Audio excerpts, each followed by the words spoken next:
Bienvenidos al programa Pido la Palabra del Canal Congreso. Hoy, como siempre, tenemos una invitada muy especial, la doctora Alejandra Miller Restrepo. Ella es directora de la Oficina de Reincorporación y Normalización del Gobierno Nacional. ¿Qué más nos tiene que decir, doctora Alejandra, sobre su narrativa de su hoja de vida? Usted es economista, ha sido profesora universitaria en la Universidad del Cauca, decana, secretaria del gobierno del Departamento del Cauca, comisionada de la Comisión de la Verdad. O sea, ¿y qué más tiene que decir, doctora? Usted, su hoja de vida es una hoja de vida demasiado brillante. Y una muy importante, feminista. Feminista. Usted fue presidente de la Red de Mujeres a nivel nacional. Yo hice parte de la Ruta Pacífica de las Mujeres, sí, así es. ¿Y qué más nos tiene que decir? Cuéntenos algo, porque esa historia suya es muy importante que la conozca el país. Bueno, Griserio, no, pues yo llevo más de 20 años militando por la paz y por la construcción de la paz. Creo que esa es tal vez mi hoja de presentación más importante y de la mano de impulsar los derechos de las mujeres en este país. Entonces, la paz y la construcción de paz desde las mujeres han sido mis apuestas históricas. Bueno, creo que por eso llegué también a la Comisión de la Verdad como comisionada y ahora estoy en la Agencia para la Reincorporación, también en esa apuesta por la construcción de la paz, sobre todo alrededor de la no repetición del conflicto. Oiga, una pregunta, ¿en qué quedó el informe, que es un informe bastante extenso, de la Comisión de la Verdad, que además es una hoja de ruta para la reconciliación nacional? ¿En qué va esto? Bueno, el informe se terminó de construir después de 4 años de trabajo de la comisión, se terminó de construir hace 2 años, que se lo entregamos al país justamente mientras iniciaba este gobierno nacional. El presidente de la República se comprometió con las recomendaciones que trae el informe de la Comisión de la Verdad, que es un informe que se centra básicamente en unas recomendaciones que hemos llamado las recomendaciones para la no repetición de la guerra. Entonces son recomendaciones que abordan básicamente transformaciones estructurales que necesita el país para no volver a la guerra, aunque sabemos que en este momento hablar de la no repetición es complejo porque hay muchos territorios en donde el conflicto armado se ha reeditado, se repite, etcétera. Y el informe está ahí al alcance de todos los colombianos y colombianas. Hay un equipo que se llama el equipo del legado del informe de la Comisión de la Verdad. Hay muchas entidades del Estado, desde el Ministerio de Educación y otras tantas, el Ministerio de Cultura, desde donde se están impulsando el cumplimiento de las recomendaciones de la Comisión de la Verdad. Y creo que varias de las reformas que está planteando justamente este gobierno le apuntan también a esas recomendaciones de la Comisión de la Verdad.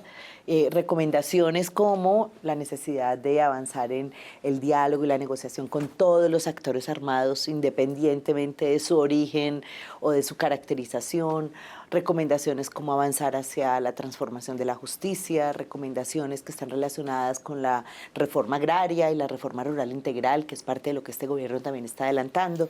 Así que bueno, ahí va avanzando el informe y sus recomendaciones. Es decir, los informes que se han hecho en todos los conflictos armados en el mundo de las comisiones de la verdad, por lo general quedan en el papel. Es decir, es un esfuerzo grandísimo que se hace y las recomendaciones que surgen de ahí prácticamente pasan al olvido. ¿Qué garantías hay para que en Colombia estas recomendaciones que hace de un trabajo muy extenso, muy juicioso, para que estas recomendaciones de la Comisión de la Verdad no queden en el olvido? Pues yo creo que, claro, es un tema de voluntad política y la voluntad política o la tienen los gobiernos o la empuja la sociedad y la ciudadanía para que los gobiernos las asuman también, que son quienes desde el lugar donde fundamentalmente se implementan esas recomendaciones. Así que, bueno, en este momento la garantía es el compromiso que ha planteado este gobierno con las recomendaciones de la comisión, lo dijo el presidente el día que se posesionó como presidente, y creo que ha venido cumpliendo con varias de esas recomendaciones. Pero sin duda alguna esto tiene que ser una apropiación de la ciudadanía, de la sociedad civil, de tal manera que independientemente del gobierno que esté en el poder, pues esto se pueda cumplir. O sea que, porque el conflicto colombiano migró ahorita tenemos unos conflictos totalmente regionales, territoriales. Ya no existe en Colombia lo que existía antes, eran unos grupos muy fuertes, poderosos, que trataban de derrocar al gobierno nacional por la vía armada. Hoy lo que tenemos son grupos que tienen un control territorial. O sea que lo que se hacía antes de la negociación del conflicto hoy se hace y debe hacerse a nivel territorial. Pero usted señala de que una de las recomendaciones que surgió fue el tema de la paz total, o sea, hay que hablar con todos los grupos. Hay que hablar con todos los grupos. Esa es una recomendación central de la Comisión de la Verdad, independientemente de aquella discusión que si son criminales o si son políticos. Sabemos que se ha transformado y la caracterización del conflicto de los actores armados hoy es distinta a la que tuvimos hace 8 años. La fotografía del 2016 y del Acuerdo de Paz del 2016 ha cambiado a hoy y, por supuesto, impulsar las negociaciones, los diálogos, las conversaciones con todos estos grupos, pues es fundamental. Pero ahondemos en eso porque el país no sabe y todo el mundo habla de la paz total y este gobierno abrió 10 frentes de negociación, simultáneos además. O sea que es fruto de las recomendaciones que hace la Comisión de la Verdad. La Comisión de la Verdad recomendó hablar con todos los armados. Ese es, digamos, la recomendación. Ahora, la caracterización de la guerra nos ha llevado a esa fragmentación justamente por lo que decías, porque hoy estos conflictos tienen, digamos, una identidad y un carácter muy territorial, muy asociados a temas, por supuesto, de política, con criminalidad, de economías ilegalizadas, etcétera. Y pues yo sí creo y tengo la convicción que tenemos que seguir abordando con aquellos grupos que tienen un carácter nacional todavía, como el ELN, digamos, una mesa en donde se trabajen estas condiciones y transformaciones estructurales de carácter nacional, pero sin duda esos grupos que tienen intereses regionales, que tienen controles territoriales particulares, pues sin duda alguna tendremos que trabajar también las negociaciones con esos grupos, a pesar de que sean 8, 9, 11 mesas que nos toque trabajar. Es más complejo, pero también hay que entender que es otro momento también de la historia, otro momento de la guerra, otro momento de la caracterización del conflicto armado en Colombia, que nos llevó, digamos, a ese lugar. Y creo que la tarea es persistir y es insistir en que a través de esas nuevas formas que hoy estamos trabajando desde el Gobierno Nacional con la paz total y esa nueva metodología de negociación, pues eso de todas maneras funcione. Usted esa es nuestra tarea.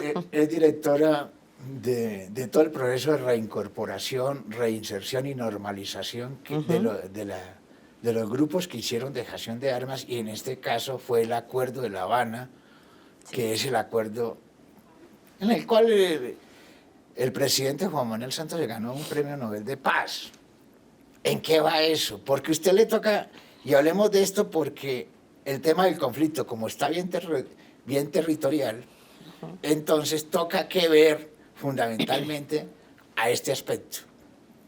¿Qué nos tiene que decir? Bueno, yo quisiera destacar algo que me parece que es muy importante. En este balance que hacemos en la Agencia para la Reincorporación, tal vez lo más importante ha sido el compromiso de los y las firmantes del Acuerdo de Paz. Es decir, hoy tenemos 12.200 personas que siguen activas. ¿Usted no puede permitir allí un segundo? Sí. Vámonos a unos mensajes institucionales. Ya regresamos aquí en el programa Pido la Palabra del Canal Congreso.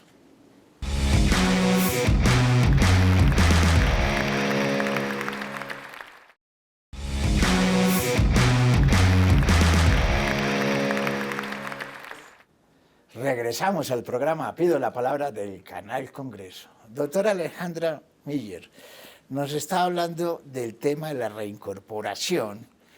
¿Cuántos firmaron y cuántos se sostienen en el Acuerdo de Paz? Bueno, firmaron un poco más de 13.000 personas y hoy 12.200 personas siguen firmes en su proceso de reincorporación y de construcción de paz. Es decir, o sea, más ¿no es del cierto lo que dicen los medios de que la gente volvió a la guerra? No, no es cierto. más del 87% de los y las firmantes del acuerdo de paz siguen comprometidos en su proceso de reincorporación económica, social, política, comunitaria con la ARN, acompañando ese proceso. Entonces, no es cierto. Realmente los grupos de estas disidencias de la FARC, si bien tuvo algunos o tienen algunos integrantes que fueron firmantes del acuerdo de paz, la gran mayoría de esos integrantes son personas nuevas, jóvenes, que lamentablemente están siendo reclutados, sin duda, pero no son los firmantes y las firmantes. O sea, se puede decir con toda claridad al país, porque pues, el más reconocido es Iván Márquez, Sí. que fue firmante de La Habana, Santrich, todos estos, que volvieron al ejercicio de las armas sabiendo de que uno de los puntos fundamentales era no volver a reincidir sobre el conflicto armado. Es decir, le podemos decir con tranquilidad a los colombianos de que ¿qué porcentaje? El 87%. El 87% de los firmantes del acuerdo de las FARC siguen en el proceso de paz y reincorporación. Así es. ¿Sí? Así es, la ARN hace el acompañamiento, el seguimiento mes a mes con los y las firmantes en su proceso de reincorporación. ¿Y ustedes saben dónde están ellos? ¿Dónde están y qué están haciendo? Bueno, cuéntenos a ver qué están haciendo. Bueno, en general el acompañamiento se hace a través de lo que ahorita tenemos como el programa de reincorporación integral, que tiene 4 áreas importantes. Una, la reincorporación económica. Entonces la gente está trabajando ¿En qué consiste? de sus proyectos productivos. Expliquemos muy bien a los colombianos eso. ¿Qué es la reincorporación económica? La reincorporación económica lo que busca es garantizar la sostenibilidad de quienes dejaron las armas y sus familias en términos económicos. Entonces, estas personas trabajan alrededor de proyectos productivos. En este momento, la Agencia para la Reincorporación tiene identificadas más de 300 procesos asociativos organizativos de producción de firmantes, 200 cooperativas. ¿Pero qué producen? Ellos producen alimentos. La gran mayoría de las cooperativas de firmantes son agropecuarias, producen alimentos, tienen ganadería, piscicultura, porcicultura y café.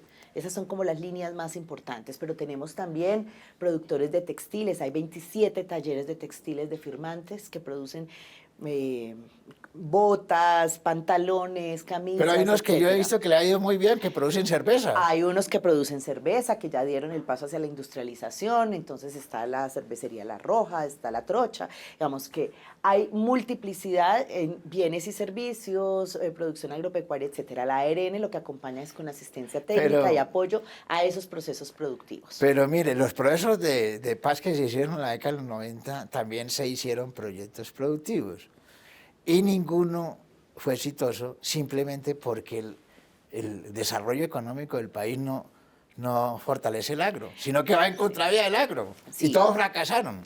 No, yo creo que a 8 años de la firma del acuerdo de paz, también estos proyectos productivos han tenido muchas dificultades, sin duda alguna. Por eso desde este gobierno y esta nueva administración de la agencia, pues estamos trabajando sobre una estrategia de sostenibilidad que ayuda a impulsar esos proyectos que están sobreaguando, pero que sin duda tienen futuro, sobre todo en un país en donde de nuevo la política de desarrollo rural integral, digamos, está nuevamente sobre la mesa. Entonces, estos proyectos productivos y estas cooperativas agropecuarias de firmantes creo que empiezan a tener una ruta, digamos, y un camino por donde pueden ser exitosos esos proyectos productivos, que es parte como del reto que tenemos hacia adelante. Pero no solamente están trabajando en reincorporación económica, también están trabajando en su proceso de reincorporación social, que tiene que ver con los procesos educativos. No, habló de 4 componentes. Por eso. Económica es uno. Económica. Social es otro. Social es el otro. ¿En qué consiste lo social? Ellos trabajan ahí, entonces, en sus procesos educativos, por ejemplo. Ya hoy, 8 años después del acuerdo, hay 5.500 firmantes que se han graduado de bachillerato. Y estamos trabajando con la Universidad de Guerrero de México en un convenio para que podamos avanzar hacia la inclusión en educación superior, técnica y superior de todos estos firmantes. Entonces, ahí tenemos una tarea que estamos desarrollando. Y lo otro es acceso a la educación, acceso a la salud, como ya lo mencioné, acceso a la tierra. Digamos que ahí están los componentes de reincorporación social. El tercer componente es la reincorporación comunitaria. Y este tiene que ver mucho con... Yo leí unos estudios, perdón, Ajá. en la década de los 90 de los 9.000 que hicieron acuerdos de paz. Y este estudio inclusive lo tiene el Banco Mundial. Es un estudio muy completo en qué estaban, qué nivel académico tenían los excombatientes y 10 años después. Y le cuento que el único proyecto exitoso de todos los excombatientes de la década de los 90, según ese estudio del Banco Mundial, fue el tema educativo. Todos los que estudiaron tuvieron la oportunidad de crecer. Sin duda.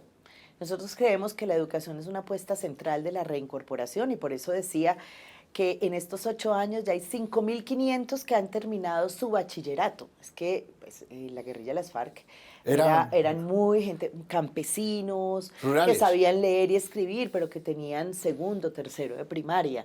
Toda esta gente de manera realmente muy juiciosa, por eso yo sí siempre destaco esa voluntad de los y las firmantes de todo el proceso, han logrado terminar su bachillerato y ahorita estamos en la intencionalidad de dar el salto hacia la educación superior. Qué bueno. Pero han venido avanzando y yo tengo la convicción que con los firmantes, pero con cualquier población, también la educación es el centro de la transformación también. Bueno, llevamos 3 componentes. Comunitario, que no hemos no lo ¿Cuál es hemos el dicho. componente comunitario? El comunitario es muy importante porque tiene que ver justo con la reconciliación. El comunitario es cómo preparamos más bien a la sociedad y a las comunidades para que acojan el proceso de reincorporación. Es decir, estas personas cuando dejan las armas y salen a la vida civil, generalmente son señaladas, estigmatizadas, la gente le da miedo tenerlos, mejor dicho. les da miedo tenerlos de vecino, les da miedo que sus hijos vayan a la escuela con los hijos de los firmantes, de los excombatientes. Entonces, es un trabajo que es importante porque en un país que ha sido tan herido por la guerra, hay mucho dolor en los territorios y en las comunidades.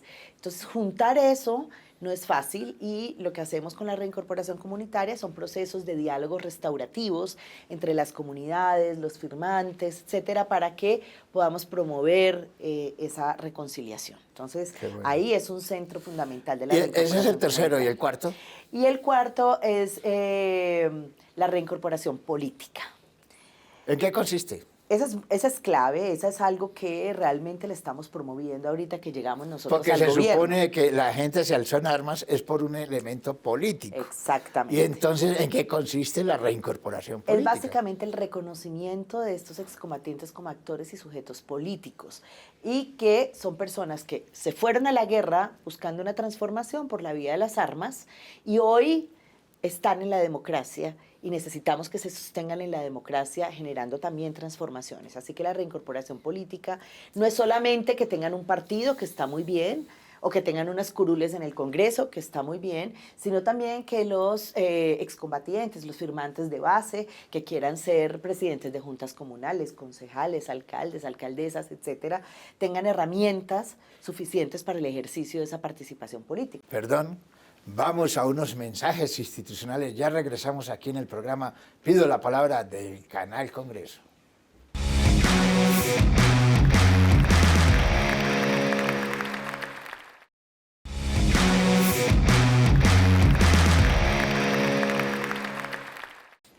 Regresamos al programa Pido la Palabra del Canal Congreso. Doctora Alejandra Miller, usted es directora de la Oficina de Reincorporación y Normalización a nivel nacional del proceso que se adelantó con las antiguas FARC.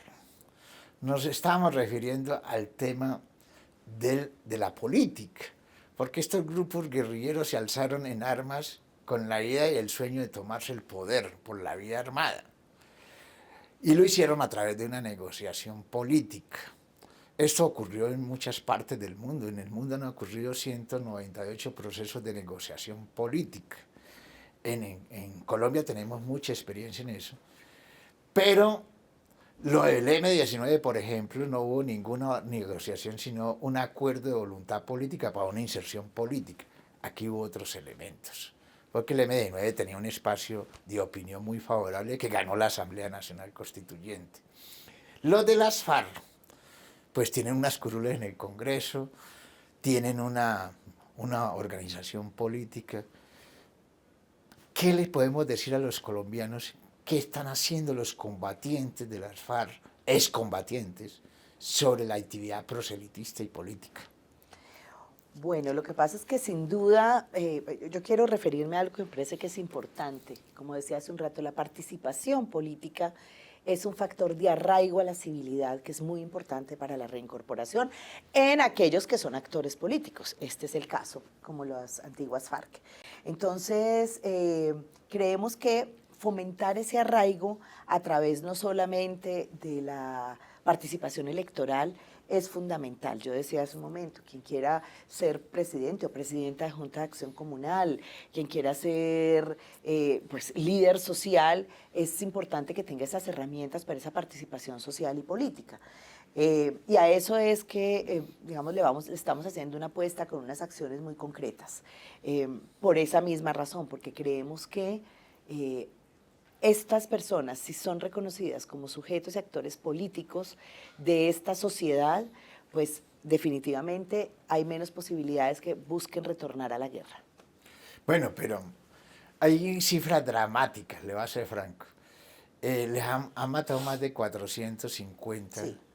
firmantes de la paz. ¿Sí? ¿El gobierno qué está haciendo? Porque este es un drama y la cifra es muy alta. Yo creo que ese es el reto más importante que tenemos en el proceso de reincorporación y en la implementación en general del acuerdo de paz.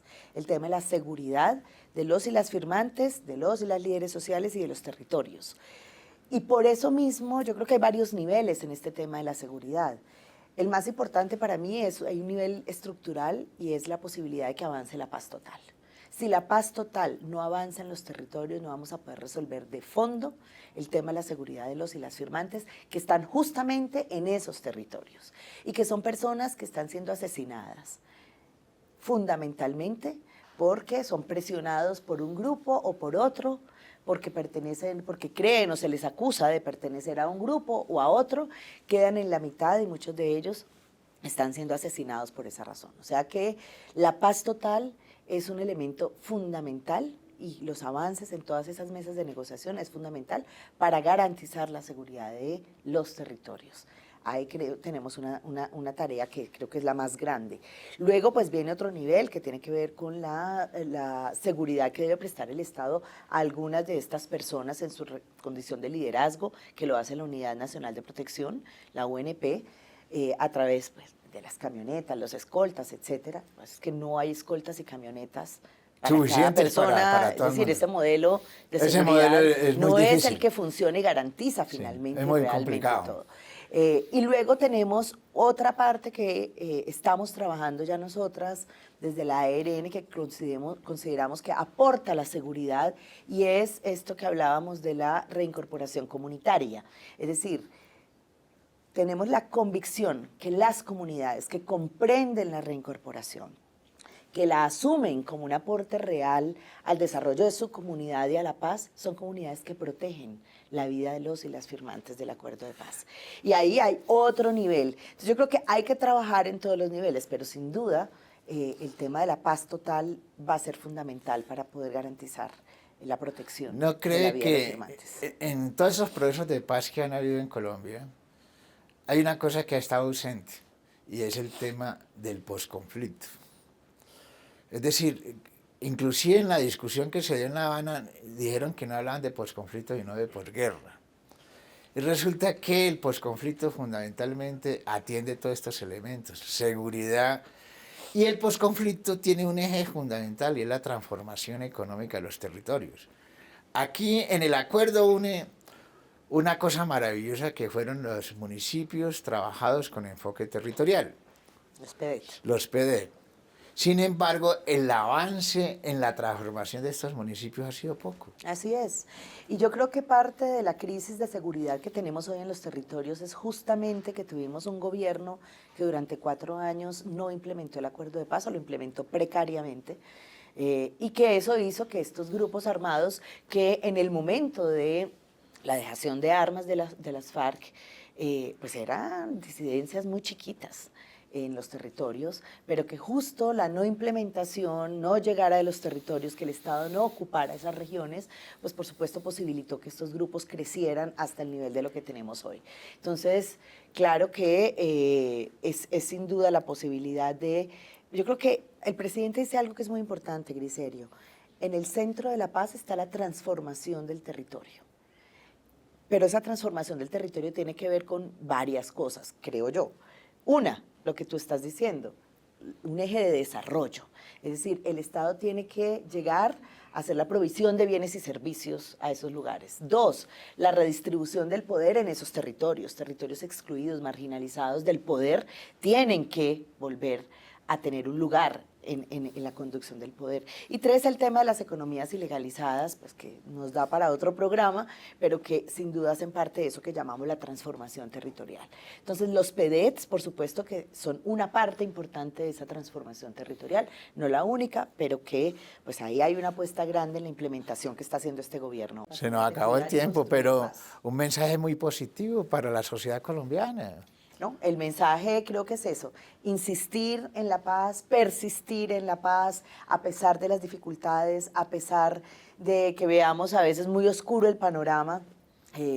Estas mesas de negociaciones territoriales de la paz total, la mesa de negociación con el ELN, tienen que tener todo el respaldo de la sociedad colombiana, porque la otra cara es la guerra total, y creo que ya no merecemos ese futuro. Mil gracias por estar aquí en el programa Pido la Palabra del Canal Congreso. A ustedes. Mil gracias a todos ustedes por estar aquí en el programa Pido la Palabra del Canal Congreso.